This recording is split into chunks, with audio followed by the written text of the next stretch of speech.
అందరూ చూస్తుండగా మరి తెనాలి పట్టణం అంతా వాళ్ళంతా తిప్పి ప్రతి ఏరియాలో మన వాళ్ళని మానవతకి మచ్చ తెచ్చేలాగా వాళ్ళని బహిరంగంగా కొడుతూ కూడా ఒక పైశాచికత్వంతో కొడుతున్నట్టు అదేదో అత్యంత దయనీయమైన నేరాలు చేసిన వాళ్ళని ఎలా అయితే చిత్రహింసలు గురి చేస్తారో ఆ విధంగా చేస్తూ మరి 2 టౌన్ సిఐ కానీ 3 టౌన్ సిఐ కానీ కొట్టమని చూసాము.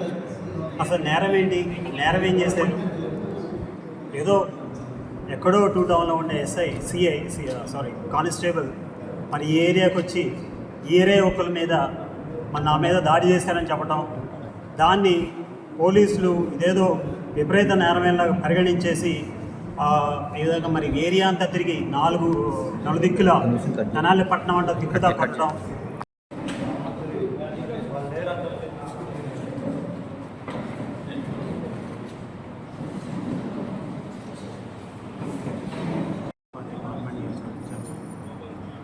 ఇక్కడ గత 4 వారాలుగా మనం చూస్తూనే ఉన్నాం.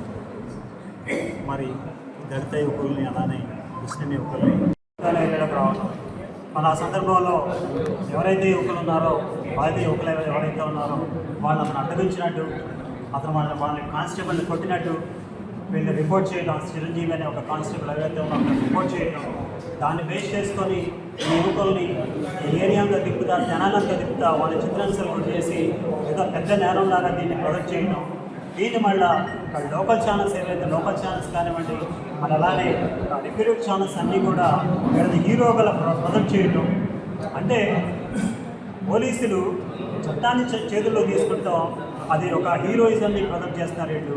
అంటే ఏసీఆర్పీసీ చెప్పింది లేదా సిపిసి చెప్పిందా, లేకపోతే రూల్ బుక్లో ఉందా? ఏ విధంగా నిర్ణయిస్తారు? అదేవిధంగా ఎప్పుడో ఎంతో కాలంగా పాత కేసులన్నీ కూడా తిప్పి వాళ్ళ మీద పెట్టడం. అంటే అదే విధమైన మరి ఎక్కడెక్కడో రకరకాల ఘోరాలు జరుగుతూ ఉన్నాయి.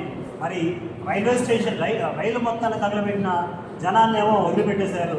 అలానే అప్పటి నుంచి ఆ రోహిత్ వేముల దగ్గర నుంచి ఈ రోజు దాకా ఈ కుర్రోళ్ళ దాకా వీళ్ళందరినీ కూడా బలహీన వర్గాలకు చెందిన వాళ్ళు కాబట్టి మాత్రమే వీళ్ళ మీద అత్యాచారాలు చేస్తూ ఉన్నారు.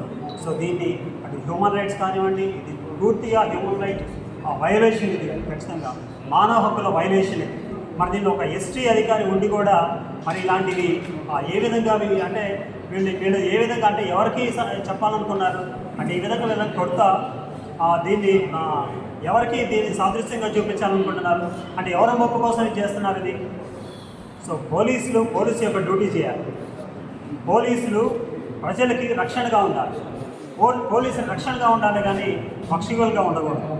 ఈ యొక్క ఏదైతే ఇప్పుడు జరిగిందో ఇది ఎవరిని అండ చూసుకొని ఇది ఏదైతే పోలీసులు చేశారో ఇది ప్రపంచం అంతా చూస్తుంది. ఈరోజు ప్రపంచంలో ఉన్న అందరూ చూస్తారు. ఈరోజు ఇటు మానవ హక్కులు వాళ్ళు కానివ్వండి, లేకపోతే రకరకాల ప్రజా సంఘాల వాళ్ళు కానివ్వండి, లాయర్లు కానివ్వండి, అనేకులు కూడా వీళ్ళందరి మీద కేసులు పెడతా ఉన్నారు.